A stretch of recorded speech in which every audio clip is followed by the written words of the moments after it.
For everybody with an interest in MASH or more broadly steatotic liver disease, Surf's Up. Season 4, Episode 48 of Surfing the MASH Tsunami, our individual interview portion of our liver meeting and meeting coverage, starts now. Today on Surfing the MASH Tsunami. I really enjoy the interactions and the discussions with people, with the key opinion leaders, with the other patient advocates that are there, and to really get a pulse on what's happening in the real world. A lot of people are working really hard to broaden the scope of what the society thinks about this disease. I think it's really helpful.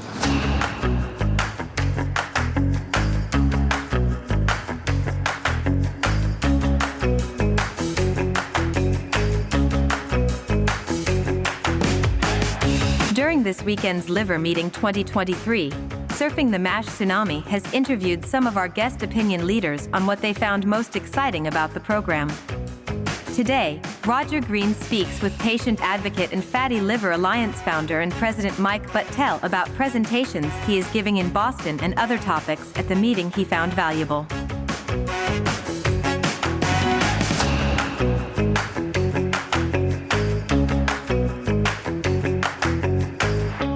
Hi, this is Roger Green, host of the podcast now officially known as Surfing the MASH Tsunami. Our coverage of the Liver Meeting 2023 starts with individual interviews with some of our friends who participated in the event. Over the weekend, we will release our first group wrap-up with another release planned for early next week. Our third interview is with our good friend Mike Betel, patient advocate and founder and president of the Fatty Liver Alliance based in Toronto, and also the head of the Liver Action Network affiliated with Global Liver Institute. Mike and I discussed the event in general and what about it he found most interesting. Mike is really I think of him as the happy warrior of patient advocacy, always upbeat, always smiling, always present, goes to lots of sessions, sits in the front row, and pays attention, and brings his perspective both as patient, as a family member, caretaker of patients, and as a guy with a career as a pharmaceutical sales and marketing executive to everything he does. His point of view is really interesting and his energy is really infectious, so enjoy. So in our series of week after individual interviews, we've had one session with medical key opinion leader, Zobair Yanasi, one with a vendor and hepatologist with really interesting analytical programs, Tim Jobson of Predictive Health Intelligence. And now to hit the Holy Trinity, we have our patient advocate with us, Mike Betel from Fatty Liver Alliance, who was part of our run-up to the conference as well. Mike, how are you doing this afternoon? Great. Thank you again for having me and spending time with me at TLM2023. Somehow we missed a trick. We did not get to record our regular video for you to post. Yeah. And my hair even stayed in place because we were indoors, so it might have been better than what we did in Vienna. And I had a haircut, so that would have really been a good contrast, right? Thanks. That's nice of you to say. I can't. What I really want to say, I can't say it because it's a podcast. But yeah, we did spend a lot of time together, and we agreed it was really an interesting conference. In some ways, I love your overall impressions. What did you think worked really well there? What could have worked better? What did you like best about it? I think that the organizers did not anticipate the level of interest in some of the topics. There was one I wanted to get into, and I didn't. I'll have to watch it on the reruns, but like AI as an example, that room 207 was the overflow room, I think, and it was overflowed. So the overflow room was overflowed. Somebody could have done better anticipating the interest there. But a lot of the sessions were really full. Even the lunch sessions where people had to pay, as you know, were very active and very full. So I think all in, it was a conference of great interest to more people than ever. So Mike Charlton made the comment to me that this was the first conference he'd been at that really had a pre-pandemic feel to it in terms of the number of attendees and the level of engagement, and virtually nobody was wearing a mask. But I think that's right. I said to Mike, I felt that way in Vienna also, that Vienna felt pre-pandemic to me in terms of the number of people and level of engagement. That was about 7,500 people. This was about 7,500 people, right? They had 7,500 people in attendance and another 800 online. I'm talking about live. 7,500 people at the event. I think that's what they had in Vienna also, about 7,500 at the event, if I remember correctly. One thing they might have done better was the remote, was the virtual. And I think you're right. They might have done better on space planning. What did you like about the program? Were there specific presentations or tracks or things you thought were valuable? Well, I'm going to start with the personal piece first because it's what I led with last time we had a chat about this. Just the way I'm wired, I really enjoy the interactions and the discussions with people, with the key opinion leaders, with the other patient advocates that are there, and to really get a pulse on what's happening in the real world. You do have that presentation science piece and then the people piece. And because they had quite a lot of presentation streaming time with even the patient voice and the patient advocacy. It was really interesting to be able to, pop in and out of those as well and see that perspective. I'm just a people guy. I'm in my home element on those things, and it, and I really, really love it. And so the science is you look like important. A former pharma sales guy who spent 30 years doing conferences from all kinds of perspectives. By the way, for those who don't know, Mike is a former pharma sales guy who spent 30 years attending. Yeah. You look completely at home there. You look as at home as anybody I know. I was the rep, like you said, it was a few years ago, who would, when other reps were still standing at the booth lunch or during the meetings and visiting with each other, whatever, I was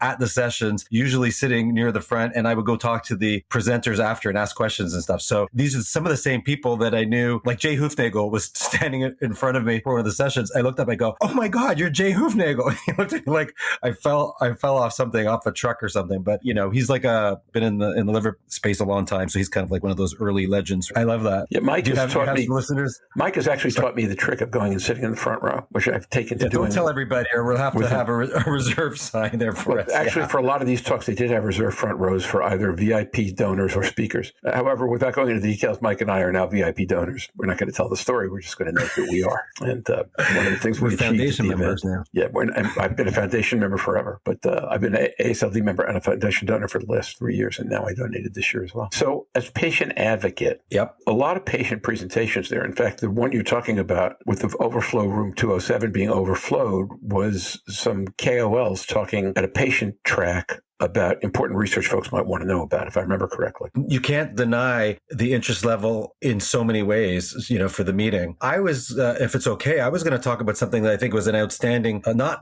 unless you want to talk about that for a bit, but one of the outstanding new pieces that came out that really accentuates the importance of what patients are doing and the patient voice was Madrigal, who came up with their number one liverfan.com patient service announcement. And it blew me away and everybody that saw it. It was incredible because it demonstrated the real world where we have an opportunity and an obligation really to engage with our communities and to stop liver disease in its tracks if we can, or at the very least inform people so that they don't make things worse with themselves. And they did it in a humorous but yet informative way. And I just loved it. And normally I wouldn't talk about commercials, but that was a really good one. 2 or 3 things. First of all, I feel compelled to note that while Madrigal will be sponsoring tomorrow's episode, which is the group roundup, number 1 of the event. They are not sponsoring this one and had nothing to do with content nor with the idea that Mike was going to talk about that. I didn't know he was going to.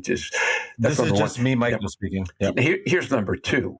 Everybody who saw that 2.5-minute piece was pretty well blown away by it. I mean, it's long, but it holds attention. And I thought it was just fantastically well executed. Everybody I know who saw it basically said the same thing you just did. I mentioned that to Chris Freites from Madrigal as well. But yeah.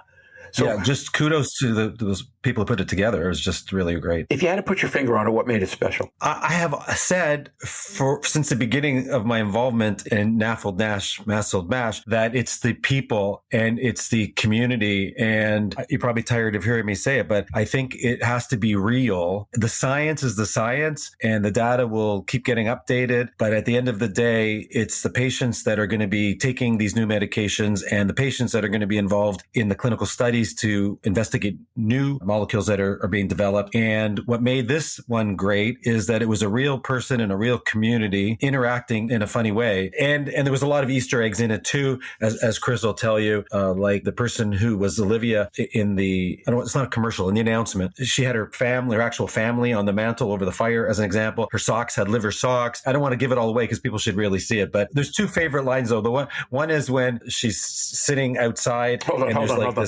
Spoiler alert. If you want to listen to this commercial and not know that, then don't listen to the next 30 seconds and then tap back in. Go ahead, Mike. I'm just enticing people to. So they had this, I won't even tell that much, but they had this violin music and Olivia was quite sad and even dejected that nobody was really showing a lot of interest because liver is the silent disease and it does not get a lot of attention. And so I'm really happy that in this case, Madrigal put this together as really the first broader scale type of announcement. And they have, I think, close to 500,000 views already, by the way, Roger. Wow. Because I got that from 500,000 views in like a week. That just shows that it's working. And any other companies that might be listening, even if your drugs are years away or may not even come to market, this is a good time to start raising awareness about liver disease and MASLD and MASH to really start to enlighten everyone. That's ironic in that one of the underlying kind of themes of the piece, although it's never said, but it's visualized, is that it's hard to get people to listen,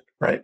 And square that with 500,000 views in a week, and you go, well, that's interesting. That's interesting. I know exactly what it means, but it's an interesting juxtaposition. It's incredible. So that was really the patient one. The other thing I'll say too, just one science talk I want to refer to in particular, because it does impact patients significantly, is retatrutide. Hopefully I said that right, because that's as good as I can do. 85% liver fat reduction. I'm sure you'll tell me more details about it. But I have a quote from Arun Sanyal, who presented, and he said, if that's okay for a second, he said, between 80 and 90% of patients, and actually by week 48 at the high dose, 93% of patients lost so much fat in the liver that they were below the cutoff for having fatty liver disease, which is quite dramatic because in the overweight obese population, we first said 70-75% of them will have excess fat in the liver. But now we have a treatment that can treat obesity and you can wipe out the liver fat in 90% of these people. I mean, it's been all over the news since then. And it's like when we were there, it was just another presentation. But, since then, there's been sort of reverberations about the potential here. Well, one of the reasons it may have just been another presentation is that retatrutide is a triple agonist. And there are two other triple agonists in development. Actually, in terms of in development for fatty liver disease, I think are further along the pike.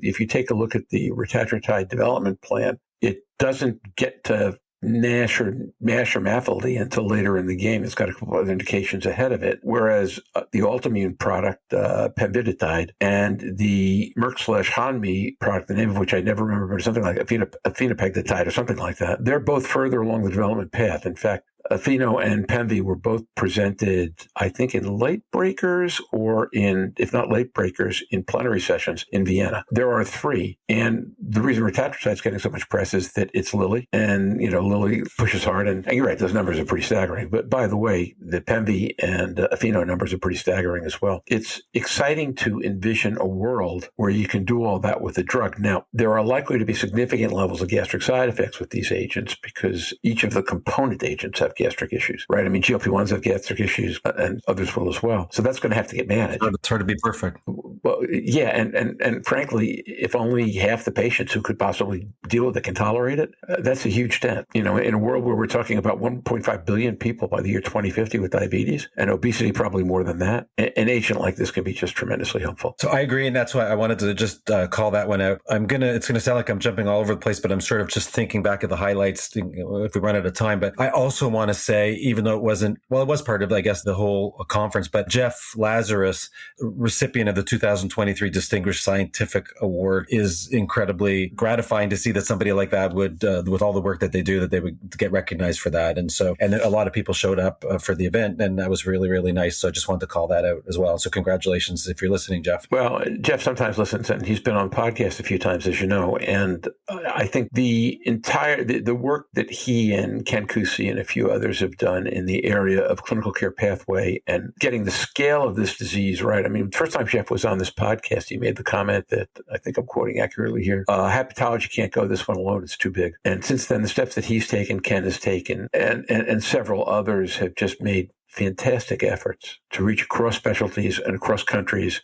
into governments and European Parliament and Congress and all that to make sure that this is getting addressed at the scale it needs to be. Now, on the other hand, you have the sorrowful face of Olivia as patients don't want to listen. But going back to your first comment, which is the magical public service announcement. But I agree. I think the work that's been done to broaden the and also, frankly, by Global Liver Institute, for sure, as I think probably the most visible of the patient advocates. A lot of people are working really hard to broaden the scope of what the society thinks about this disease. I think it's really helpful. Well, so speaking of Jeff too, one of the presentations that I caught that he and Mazen Noureddin did was the Healthy Livers, Healthy Lives, and it's about the world working together. And I quote here too, a united voice for liver health. And so I love that. I think it's great. At the Fatty Liver Alliance, we work with other organizations, as you know, like Global Liver Institute and ELPA, the European Liver Patient Association, and other organizations. And it is that stronger together piece that is very, very, very true in this area, especially. So I'm going to offer offer you the opportunity to talk about something or not if you wish. And if you say no, our engineer, Mike Wilson, will take it out and we'll never know that it came up. By the way, for those who don't know, Mike mouthed the word nomenclature, which was the word I was about to say.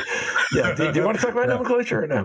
Just a guess. I don't know. Yeah. But I think with that send up, it had to be nomenclature, didn't it? Yes, I was going to ask you about nomenclature. Yeah. Every single meeting that we go to, we talk about it. And that's because, as many people have said, change is really difficult. Maru Ranella and I spoke it was actually Jeff's event, and Naeem El-Khoury was with us too. And she acknowledged that we have been actually leading on accepting this and sharing it. I mean, right on our front page, it now says it's steatotic liver disease so that people recognize that.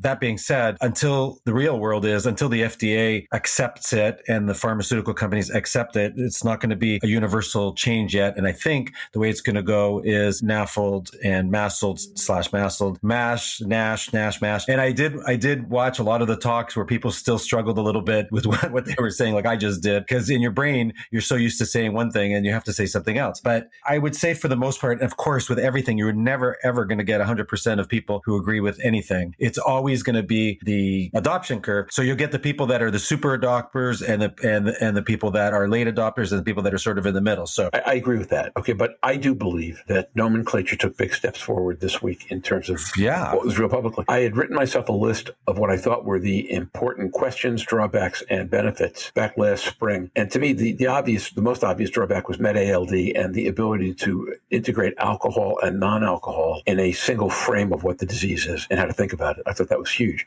particularly since it means you can take a look at clinical trials going forward a little bit differently in terms of screen outs for alcohol consumption, number one. Inclusion criteria, right? Yeah. So that would be number one. The flip side to that is that there will be some challenges communicating this to patients, although I want to come back to that thought in a minute. The two pivotal issues I thought for acceptance were, first of all, would it slow up regulatory approval of anything in development? Because if it would slow up approval of a drug a day because of the change in nomenclature, that wouldn't be worth it for the patients. The FDA did not seem to, I've heard them speak a few times now at different events, including the Liver Forum. This one, I think George McCarr made the strongest statement I've heard to date, which is that FDA views MASLD, and MASH/NASH as being interchangeable terms. They're not going to tell anybody what to do. They're not going to try to influence anybody's behavior, but internally they're interchangeable. As indications, they're interchangeable. As patients, they're interchangeable. So that was number one. The second real challenge was, will the patients map identically? The proof of whether it's just a name change or a definition change is if you take a large cohort of patients, classify them one way and classify them the other way, are they the same or not? And there, at the nomenclature session where you and I sat together in the front row and smiled at everybody, Quentin Anstey and Arun Sanyal, working from the Litmus and Nimble databases, both made the statement that the overmap was 95 to 98%. Yeah. And then Gregory Gores, the editor-in-chief of hepatology, said, we think this issue's closed. We're not even accepting papers on this anymore. And people had thought that for years there'd be all these papers on the overmap. He said, no, we're done. Let's go on. So if regulatory doesn't see a difference, and if the patient's overmap to the point where major publications aren't going to publish on it anymore, it feels to me that the things that could really hurt patients in this process or hurt the commercial processes, those have been resolved. Now we've got to communicate the names however we do that. And I don't believe I've ever quoted anybody as much in the span of 3 days as I quoted Tony Vigliotti last week. For those who don't recall, Tony Vigliotti, the president of NASH Knowledge, has been on the podcast a couple of times, another leading patient advocate. In fact, he's accepted Mike as a member of his extended family. That's my dad. Yeah, it's right. Your MASH dad, if you will. My work dad. Yeah, your MASH dad. Yeah. But Tony's comment, which I think is right, is you have a heart attack. It's called a myocardial infarction, but the doctor says to the patient, you had a heart attack. There's really no way to talk about this without saying you have fat on the liver. I said that, and he's quoting me, but anyway. Well, it's a father to something. It's in the family, right? Somewhere in the family. Yeah. So going forward, Mike, I will quote both of you. Just to also show you more of the real world, the Metabolic and Fatty Liver Clinic at the University of Chicago Medicine, where Dr. Ranella practices, she's the clinic director, are going to officially be changing their name. And so that was in the news as well to reflect the new nomenclature as well. So I think it's kind of neat that in the real world, even brick and mortar locations are starting to adapt already, particularly coming from her clinic. Well, although if anybody was going to go first on that, you would think it would have been Maru or Phil Newsom, right? Those are the two obvious, since they kind of led the charge. My feeling in the meeting was that there was a broader and higher level of comfort with the nomenclature change than there had been before. In Vienna, people were really befuddled, and some were even a little bit ticked off. I got virtually none of that here. Maru also, she called out some of the challenges in one of the presentations. They had a presentation that was called Opportunities, Challenges, and Future Directions for Tackling MASH MASLD in the US. And it was really, that was part of the woven in was the new nomenclature. And so, as you said, the broad dissemination and adoption was one of them, even within GI. Also, the primary care providers, the billing code pieces. And she recognized on a slide the ALF, the FLA, with Fatty Liver Alliance and Fatty Liver Foundation as having a number of webinars around this topic. And so that was nice to see. And she said, I think her closing comment was ongoing conversation. This is really important. She said publicly, ongoing conversation with patients and patient groups to guide the best approach is what they're going to have moving forward. And so that's nice to acknowledge publicly that patients and patient groups should be included in some of the discussions. So while we're doing this, I want to give a plug for your December 7th event. Oh, thank you so much. And I'd like you to That's talk great. about the event a little bit and specifically talk about how you intend to handle nomenclature in the context of that event. Okay, well, I'll start with the second question, just so I don't forget that you asked me that. So Maru Ranella is talking for 20, 25 minutes about the new nomenclature to primary care physicians, just because the time of day, it's December 7th. It's like from 5 to 9:30, so it's 4.5 hours CME, CHE credits, US and Canada. So the EU is more difficult for them to participate because it like starts at 11 o'clock at night. So we have over 20 speakers, including all of the same people. I know there's more experts, but we can only fit so many in and so many talks. So we have over 20. So Maru Ranella is talking. Obviously, that's her area of expertise that we're going to share. But we have also, Mazen Nurdin and Naeem Al-Khoury, Manal Abdelmalik, and really people that are making a difference and sharing their expertise at the meeting like we just went to. I know there's others out there. Ken Kusi also is sharing, and we have discussions. GLI is part of it too, because we have a one patient discussion part of it too. And so most of the talks are sort of like the 15, 20 minutes because there are a lot of topics and it's really important to be able to share the whole aspect about it. So Mike, that's a primary care focused event. Yeah. But for people who listen to this podcast who either are in primary care or would like to know or think about what they might want to steer their primary care folks towards, how do they find out about this event, or what's the website for it? Find out by listening to me right now, and you and me, but what's the website? So if they go to, and to preface your question with my answer, we did use the old nomenclature because we had already started this and already publicized it, and we haven't introduced really MASLD and MASH, and that's why Maru Ranella is talking too, but it's NAFLD, I don't have to spell it, -NASH, pcsummit.ca. So NAFLD -NASH, pcsummit.ca, and it's extremely affordable. The pricing is ridiculously low, but we really want people to attend. This is the second annual one. Last year was really great. I think that we had at the time about 250 people in the process of registration. So it's good. But when you have 30, 40,000 primary care physicians, that number seems embarrassingly low. But, hopefully got to start somewhere, dude. This podcast will help draw more people to it. But that's the hope. That is the hope.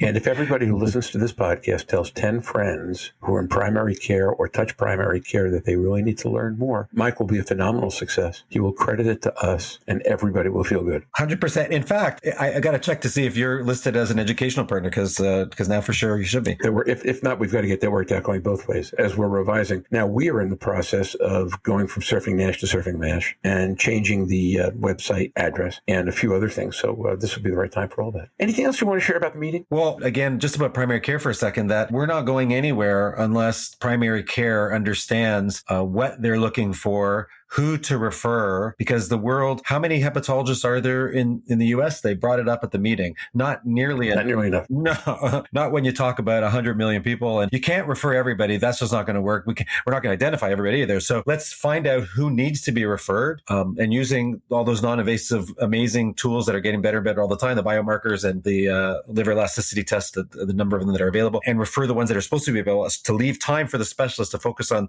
patients that need it the help the most. So I had to say that. That's my plug for primary care also, and the importance of all of them being involved. I'm going back to Jeff Lazarus. First time I was on the podcast, hepatology can't go it alone. And if you talk to Ken, who will be talking at that event, and does a lot of work with Tsunami and with surfingmash.com. Jeff did a paper, and I'm so sorry because I didn't know I was going to be bringing this up because I just thought of it. But Jeff published a paper just in the last couple of weeks that came out.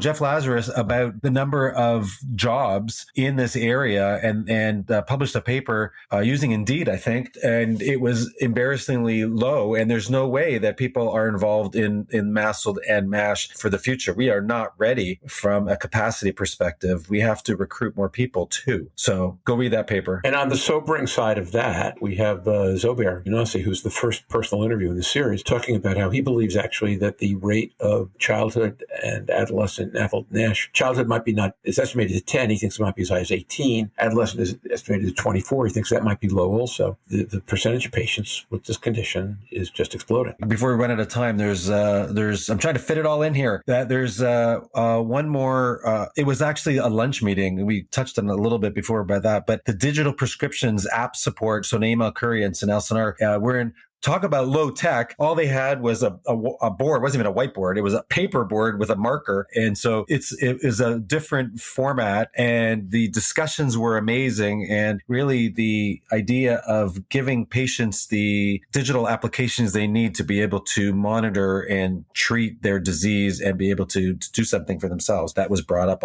as well. Yeah, because, that's got to happen, right? If patients aren't engaged, it doesn't work. You can't be passive and deal with this disease. You got to do something different. You got to change your diet. You got to change your habits. You got to change the way you think about things. Okay, with that, we are at the end of our half hour, and it is always a pleasure to talk with you and hang out with you. You know that. I'm bummed that we're out of time. It went so fast today. It's a great question. Mike, we'll see you soon. Thanks very much for having me. See you soon. Bye. We will not have a business section for these interviews. We'll be back in a couple of days with our group review from Liver Meeting 2023 with Laurent Costera and Scott Friedman. It's a fantastic conversation. I'm sure you'll enjoy it. Until then, stay safe, surf on. We'll see you soon on the podcast. Bye-bye now.